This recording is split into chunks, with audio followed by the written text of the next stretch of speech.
श्रीमद् भगवद गीता यथारूप अध्याय 13 श्लोक संख्या 8 से 12। अमानित्वं दम्भित्वम् अहिंसा शान्तिरार्जवम् आचार्योपासनं शौचं स्थैर्यम् आत्मविनिग्रह इन्द्रियार्थेषु वैराग्यम् अनहंकार एव च जन्म मृत्यु जरा व्याधि दुःख दोषानुदर्शनम् असक्तिरन्भिष्वङ्गः पुत्रदारगृहादिषु नित्यं च समचित्तत्वम् इष्टानिष्टोपपत्तिषु मयि चानन्ययोगेन भक्तिर्व्यभिचारिणी विविक्तदेशसेवित्वम् अर्तिर्जनसंसदि अध्यात्मज्ञाननित्यत्वं तत्त्वज्ञानार्थदर्शनम् एतच् ज्ञानमिति प्रोक्तम् अज्ञानं यदतोऽन्यथा। विनम्रता, दंभहीनता, अहिंसा, सहिष्णुता, सरलता, प्रामाणिक गुरु के पास जाना, पवित्रता, स्थिरता, आत्मसंयम, इंद्रिय तृप्ति के विषयों का परित्याग, अहंकार का अभाव, जन्म मृत्यु वृद्धावस्था तथा रोग के दोषों की अनुभूति, वैराग्य, संतान, स्त्री, घर तथा अन्य वस्तुओं की ममता से मुक्ति, अच्छी तथा बुरी घटनाओं के प्रति संभाव, मेरे प्रति निरंतर अनन्य भक्ति, एकांत स्थान में रहने की इच्छा, जन समूह से विलगाव, आत्म साक्षात्कार की महत्ता को स्वीकारना तथा परम सत्य की दार्शनिक खोज, इन सब को मैं ज्ञान घोषित करता हूँ और इनके अतिरिक्त जो भी है वह सब अज्ञान है। तात्पर्य: कभी कभी अल्पज्ञ लोग ज्ञान की इस प्रक्रिया को कार्य क्षेत्र की अंतःक्रिया के रूप में मानने की भूल करते हैं, लेकिन वास्तव में यही असली ज्ञान की प्रक्रिया है। यदि कोई इस प्रक्रिया को स्वीकार कर लेता है तो परम सत्य तक पहुंचने की संभावना हो जाती है। यह इसके पूर्व बताए गए 24 तत्वों का विकार नहीं है, यह वास्तव में इन तत्वों के पास से बाहर निकलने का साधन है। देहधारी आत्मा 24 तत्वों से बने आवरण रूप शरीर में बंद रहता है और यहाँ पर ज्ञान की जिस प्रक्रिया का वर्णन है वह इससे बाहर निकलने का साधन है। ज्ञान की प्रक्रिया के संपूर्ण वर्णन में से 11वें श्लोक की प्रथम पंक्ति सर्वाधिक महत्वपूर्ण है। मयि चानन्य योगेन भक्तिर अव्यभिचारिणी। ज्ञान की प्रक्रिया का अवसान भगवान की अनन्य भक्ति में होता है। अतएव यदि कोई भगवान की दिव्य सेवा को नहीं प्राप्त कर पाता या प्राप्त करने में असमर्थ है तो शेष 19 बातें व्यर्थ हैं। लेकिन यदि कोई पूर्ण कृष्ण भावना से भक्ति ग्रहण करता है तो अन्य 19 बातें उसके अंदर स्वयं विकसित हो जाती हैं। जैसा कि श्रीमद् भागवत में कहा गया है, यस्यास्ति भक्तिर् भगवत्य किंचन सर्वैर्गुणैस्तत्र समासते सुरः। जिसने भक्ति की अवस्था प्राप्त कर ली है उसमें ज्ञान के सारे गुण विकसित हो जाते हैं। जैसा कि 8वें श्लोक में उल्लेख हुआ है, गुरु ग्रहण करने का सिद्धांत अनिवार्य है। यहाँ तक कि जो भक्ति स्वीकार करते हैं उनके लिए भी यह अत्यावश्यक है। आध्यात्मिक जीवन का शुभारंभ तभी होता है जब प्रामाणिक गुरु ग्रहण किया जाए। भगवान श्री कृष्ण यहाँ पर स्पष्ट कहते हैं कि ज्ञान की यह प्रक्रिया ही वास्तविक मार्ग है। इससे परे जो भी विचार किया जाता है व्यर्थ होता है। यहाँ पर ज्ञान की जो रूपरेखा प्रस्तुत की गई है उसका निम्नलिखित प्रकार से विश्लेषण किया जा सकता है। विनम्रता, अमानित्व का अर्थ है कि मनुष्य को अन्यों द्वारा सम्मान पाने के लिए इच्छुक नहीं रहना चाहिए। हम देहात्म बुद्धि के कारण अन्यों से सम्मान पाने के भूखे रहते हैं, लेकिन पूर्ण ज्ञान से युक्त व्यक्ति की दृष्टि में जो यह जानता है कि वह शरीर नहीं है, इस शरीर से संबंध कोई भी वस्तु, सम्मान या अपमान व्यर्थ होता है। इस भौतिक छल के पीछे पीछे दौड़ने से कोई लाभ नहीं है। लोग अपने धर्म में प्रसिद्धि चाहते हैं, अतएव यह देखा गया है कि कोई व्यक्ति धर्म के सिद्धांतों को जाने बिना ही ऐसे समुदाय में सम्मिलित हो जाता है जो वास्तव में धार्मिक सिद्धांतों का पालन नहीं करता और इस तरह वह धार्मिक गुरु के रूप में अपना प्रचार करना चाहता है। जहाँ तक आध्यात्मिक ज्ञान में वास्तविक प्रगति की बात है, मनुष्य को चाहिए कि वह अपनी परीक्षा करे कि वह कहाँ तक उन्नति कर रहा है। वह इन बातों के द्वारा अपनी परीक्षा कर सकता है। अहिंसा का सामान्य अर्थ वध न करना या शरीर को नष्ट न करना लिया जाता है, लेकिन अहिंसा का वास्तविक अर्थ है अन्यों को विपत्ति में न डालना। देहात्म बुद्धि के कारण सामान्य लोग अज्ञान द्वारा ग्रस्त रहते हैं और निरंतर भौतिक कष्ट भोगते रहते हैं। अतएव जब तक कोई लोगों को आध्यात्मिक ज्ञान की ओर ऊपर नहीं उठाता, तब तक वह हिंसा का अभ्यास करता रहता है। व्यक्ति को लोगों में वास्तविक ज्ञान वितरित करने का भरसक प्रयास करना चाहिए, जिससे वे प्रबुद्ध हों और इस भव बंधन से छूट सकें। यही अहिंसा है। सहिष्णुता शांति ही का अर्थ है कि मनुष्य अन्य द्वारा किए गए अपमान तथा तिरस्कार को सहे। जो आध्यात्मिक ज्ञान की उन्नति करने में लगा रहता है, उसे अन्यों के तिरस्कार तथा अपमान सहने पड़ते हैं। ऐसा इसलिए होता है क्योंकि यह भौतिक स्वभाव है। यहाँ तक कि बालक प्रहलाद को भी, जो 5 वर्ष के थे और जो आध्यात्मिक ज्ञान के अनुशीलन में लगे थे, संकट का सामना करना पड़ा था जब उनके पिता उनकी भक्ति के विरोधी बन गए। उनके पिता ने उन्हें मारने के अनेक प्रयत्न किए, किंतु प्रहलाद ने सहन कर लिया। अतएव आध्यात्मिक ज्ञान की उन्नति करते हुए अनेक अवरोध आ सकते हैं, लेकिन हमें सहिष्णु बनकर संकल्प पूर्वक प्रगति करते रहना चाहिए।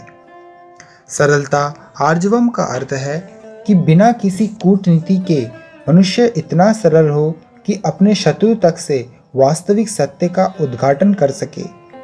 जहाँ तक गुरु बनाने का प्रश्न है, आचार्योपासनम आध्यात्मिक ज्ञान में प्रगति करने के लिए यह अति आवश्यक है, क्योंकि बिना प्रामाणिक गुरु के यह संभव नहीं है। मनुष्य को चाहिए कि विनम्रता पूर्वक गुरु के पास जाए और उसे अपनी समस्त सेवाएं अर्पित करे, जिससे वह शिष्य को अपना आशीर्वाद दे सके।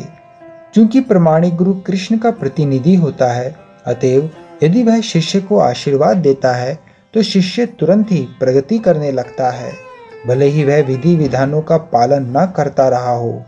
अथवा जो बिना किसी स्वार्थ के अपने गुरु की सेवा करता है, उसके लिए सारे यम नियम सरल बन जाते हैं। आध्यात्मिक जीवन में प्रगति करने के लिए पवित्रता शौचम अनिवार्य है। पवित्रता 2 प्रकार की होती है, आंतरिक तथा बाह्य। बाह्य पवित्रता का अर्थ है स्नान करना, लेकिन आंतरिक पवित्रता के लिए निरंतर कृष्ण का चिंतन तथा हरे कृष्ण मंत्र का कीर्तन करना होता है। इस विधि से मन में से पूर्व कर्म की संचित धूलि हट जाती है। दृढ़ता स्थैर्यम का अर्थ है कि आध्यात्मिक जीवन में उन्नति करने के लिए मनुष्य दृढ़ संकल्प हो। ऐसे संकल्प के बिना मनुष्य ठोस प्रगति नहीं कर सकता। आत्म संयम आत्म विनिग्रह का अर्थ है कि आध्यात्मिक उन्नति के पथ पर जो भी बाधक हो उसे स्वीकार न करना। मनुष्य को इसका अभ्यस्त बनकर ऐसी किसी भी वस्तु को त्याग देना चाहिए जो आध्यात्मिक उन्नति के पथ के प्रतिकूल हो। यह असली वैराग्य है। इंद्रियां इतनी प्रबल हैं कि वे सदैव इंद्रिय तृप्ति के लिए उत्सुक रहती हैं। अनावश्यक मांगों की पूर्ति नहीं करनी चाहिए। इंद्रियों की उतनी ही तृप्ति की जानी चाहिए जिससे आध्यात्मिक जीवन में आगे बढ़ने में अपने कर्तव्य की पूर्ति होती हो। सबसे महत्वपूर्ण किंतु वश में ना आने वाली इंद्रिय जीभ है। यदि जीभ पर संयम कर लिया गया तो समझो अन्य सारी इंद्रियां वशीभूत हो गई। जीभ का कार्य है स्वाद ग्रहण करना तथा उच्चारण करना। अतएव नियमित रूप से जीभ को कृष्ण अर्पित भोग के उच्छिष्ट का स्वाद लेने में तथा हरे कृष्ण का कीर्तन करने में प्रयुक्त करना चाहिए। जहाँ तक नेत्रों का संबंध है, उन्हें कृष्ण के सुंदर रूप के अतिरिक्त अन्य कुछ नहीं देखने देना चाहिए। इससे नेत्र वश में होंगे। इसी प्रकार कानों को कृष्ण के विषय में श्रवण करने में लगाना चाहिए और नाक को कृष्ण अर्पित फूलों को सूंघने में लगाना चाहिए। यह भक्ति की विधि है और यहाँ यह समझना होगा कि भगवद गीता केवल भक्ति के विज्ञान का प्रतिपादन करती है। भक्ति ही प्रमुख एवं एकमात्र लक्ष्य है।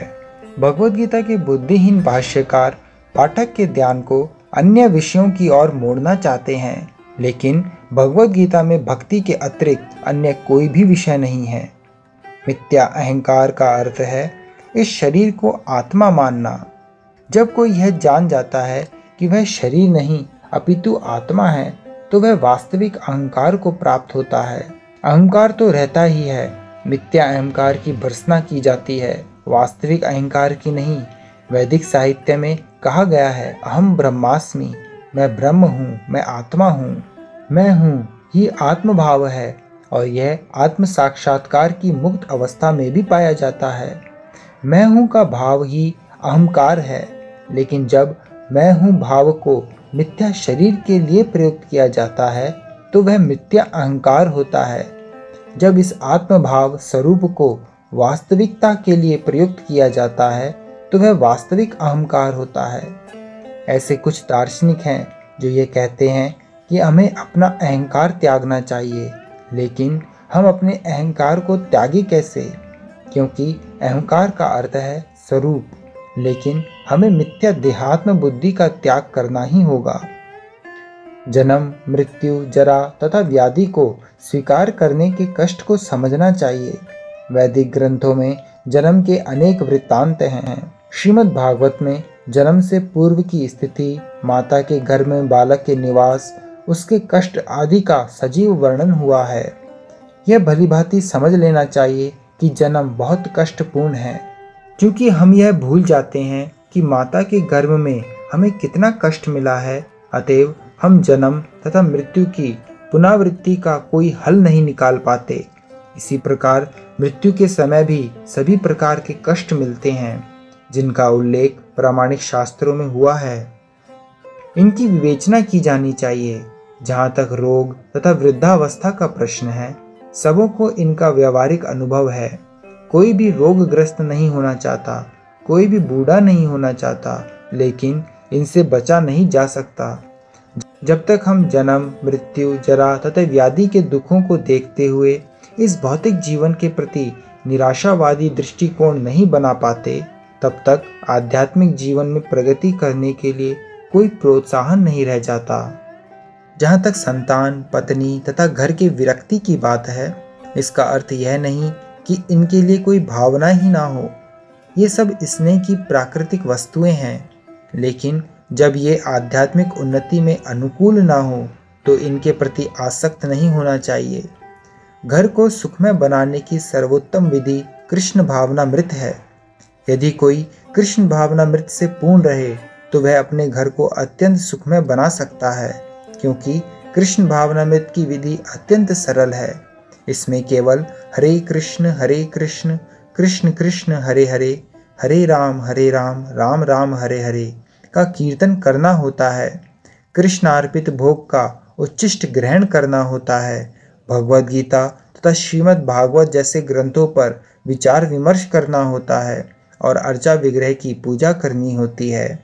इन चारों बातों से मनुष्य सुखी होगा। मनुष्य को चाहिए कि अपने परिवार के सदस्यों को ऐसी शिक्षा दे। परिवार के सदस्य प्रतिदिन प्रातः तथा सायंकाल बैठकर साथ साथ हरे कृष्ण मंत्र का कीर्तन करे। यदि कोई इन चारों सिद्धांतों का पालन करते हुए अपने पारिवारिक जीवन को कृष्ण भावनामृत विकसित करने में ढाल सके, तो पारिवारिक जीवन को त्याग कर विरक्त जीवन बिताने की आवश्यकता नहीं होगी। लेकिन यदि यह आध्यात्मिक प्रगति के लिए अनुकूल ना रहे तो पारिवारिक जीवन का परित्याग कर देना चाहिए। मनुष्य को चाहिए कि कृष्ण के साक्षात्कार करने या उनकी सेवा करने के लिए सर्वस्व न्यौछावर कर दे, जिस प्रकार से अर्जुन ने किया था। अर्जुन अपने परिजनों को मारना नहीं चाह रहा था, किंतु जब वह समझ गया कि ये परिजन कृष्ण साक्षात्कार में बाधक हो रहे हैं, तो उसने कृष्ण के आदेश को स्वीकार किया। वह उनसे लड़ा और उसने उनको मार डाला। इन सब विषयों में मनुष्य को पारिवारिक जीवन के सुख दुख से विरक्त रहना चाहिए, क्योंकि इस संसार में कोई कभी भी ना तो पूर्ण सुखी रह सकता है ना दुखी। सुख दुख भौतिक जीवन को दूषित करने वाले हैं। मनुष्य को चाहिए कि इन्हें सहना सीखे, जैसा कि भगवद गीता में उपदेश दिया गया है। कोई कभी भी सुख दुख के आने जाने पर प्रतिबंध नहीं लगा सकता। अतः मनुष्य को चाहिए कि भौतिकवादी जीवन शैली से अपने को विलग कर ले और दोनों ही दशाओं में समभाव बनाए रहे। सामान्यतया जब हमें इच्छित वस्तु मिल जाती है तो हम अत्यंत प्रसन्न होते हैं, और जब अनिच्छित घटना घटती है तो हम दुखी होते हैं। लेकिन यदि हम वास्तविक आध्यात्मिक स्थिति को प्राप्त हों तो ये बातें हमें विचलित नहीं कर पाएंगी। इस स्थिति तक पहुंचने के लिए हमें अटूट भक्ति का अभ्यास करना होता है। विपथ हुए बिना कृष्ण भक्ति का अर्थ होता है भक्ति की नव विधियों कीर्तन, श्रवण, पूजन आदि में प्रवृत्त होना, जैसा 9वें अध्याय के अंतिम श्लोक में वर्णन हुआ है। इस विधि का अनुसरण करना चाहिए। यह स्वाभाविक है कि आध्यात्मिक जीवन शैली का अभ्यस्त हो जाने पर मनुष्य भौतिकवादी लोगों से मिलना नहीं चाहेगा। इससे उसे हानि पहुंच सकती है। मनुष्य को चाहिए कि वह यह परीक्षा करके देख ले कि वह अवांछित संगति के बिना एकांतवास करने में कहाँ तक सक्षम है। यह स्वाभाविक ही है कि भक्त में व्यर्थ के खेल कूद या सिनेमा जाने या किसी सामाजिक उत्सव में सम्मिलित होने की कोई रुचि नहीं होती, क्योंकि वह यह जानता है कि यह समय को व्यर्थ गंवाना है। कुछ शोध छात्र तथा दार्शनिक ऐसे हैं जो काम वासना पूर्ण जीवन या अन्य विषय का अध्ययन करते हैं, लेकिन भगवद गीता के अनुसार ऐसा शोध कार्य और दार्शनिक चिंतन निरर्थक है। यह एक प्रकार से व्यर्थ होता है। भगवद गीता के अनुसार मनुष्य को चाहिए कि अपने दार्शनिक विवेक से वह आत्मा की प्रकृति के विषय में शोध करे। उसे चाहिए कि वह अपने आत्मा को समझने के लिए शोध करे। यहाँ पर इसी की समस्तुति की गई है।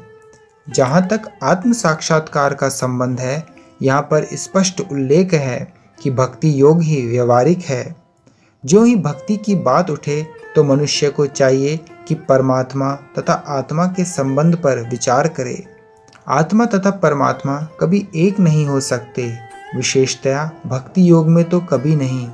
परमात्मा के प्रति आत्मा की यह सेवा नित्य है, जैसा कि स्पष्ट किया गया है। अतएव भक्ति शाश्वत नित्य है। मनुष्य को इसी दार्शनिक धारणा में स्थित होना चाहिए। श्रीमद् भागवत में व्याख्या की गई है, वदन्ति तत्त्वविदस्तत्त्वं यज्ज्ञानम् अद्वयम्। जो परम सत्य के वास्तविक ज्ञाता हैं वे जानते हैं कि आत्मा का साक्षात्कार 3 रूपों में किया जाता है, ब्रह्म, परमात्मा तथा भगवान। परम सत्य के साक्षात्कार में भगवान पराकाष्ठा होते हैं। अतएव मनुष्य को चाहिए कि भगवान को समझने के पद तक पहुँचे और भगवान की भक्ति में लग जाए। यही ज्ञान की पूर्णता है। विनम्रता से लेकर भगवत साक्षात्कार तक की विधि भूमि से चलकर ऊपरी मंजिल तक पहुंचने के लिए सीढ़ी के समान है। इस सीढ़ी में कुछ ऐसे लोग हैं जो अभी पहली सीढ़ी पर हैं, कुछ दूसरी पर तो कुछ तीसरी पर। किंतु जब तक मनुष्य ऊपरी मंजिल पर नहीं पहुंच जाता, जो कि कृष्ण का ज्ञान है, तब तक वह ज्ञान की निम्नतर अवस्था में ही रहता है। यदि कोई ईश्वर की बराबरी करते हुए आध्यात्मिक ज्ञान में प्रगति करना चाहता है तो उसका प्रयास विफल होगा। यह स्पष्ट कहा गया है कि विनम्रता के बिना ज्ञान संभव नहीं है। अपने को ईश्वर समझना सर्वाधिक गर्व है। यद्यपि जीव सदैव प्रकृति के कठोर नियमों द्वारा ठुकराया जाता है, फिर भी वह अज्ञान के कारण सोचता है कि मैं ईश्वर हूँ। ज्ञान का शुभारंभ अमानित्व या विनम्रता से होता है। मनुष्य को विनम्र होना चाहिए। परमेश्वर के प्रति विद्रोह के कारण ही मनुष्य प्रकृति के अधीन हो जाता है। मनुष्य को इस सच्चाई को जानना और इससे विश्वस्त होना चाहिए। हरे कृष्ण।